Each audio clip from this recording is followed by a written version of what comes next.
So kenapa ada kitab penawar bagi hati? Itu kitab tasawuf. Kenapa? Untuk membuang sifat, itulah tu, mendustakan tu. Sebab mendustakan tu datang daripada sifat sombong. So macam nak buang sombong tu, dia kena ada ilmu tazkiyatun nafs, penyucian jiwa, penyucian hati tu.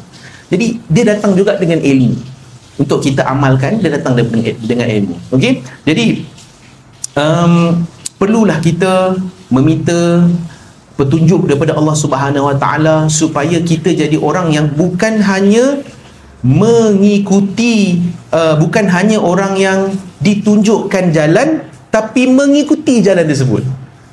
Sebab kita semua nampak dah jalan nak pergi syurga tu, tuan-tuan. Kita dah pergi kuliah. Even kalau tak pergi kuliah, tuan-tuan ni tengok kat TikTok, tengok dekat apa namanya social media kan, ustaz-ustazah kadang-kadang terkeluar kan.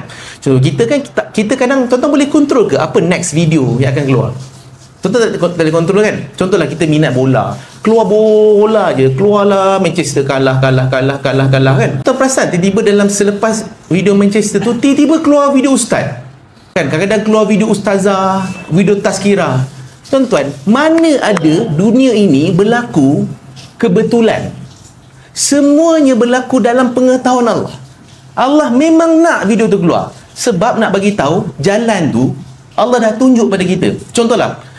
Contoh yang paling popular, tuan-tuan pernah dengar tak orang bangun tahajud ni hanya by invitation? Tuan-tuan pernah dengar tak ayat tu? Orang yang bangun tahajud hanya by invitation, hanya, bahasa Melayu apa kan? Hanya jemputan Allah. Jadi tuan-tuan, end up kita tak bangun tahajud. Kenapa? Tuan tak jemput malam semalam. Sebenarnya each and every one of us are invited, cuma kita penuhi tak jemputan tu?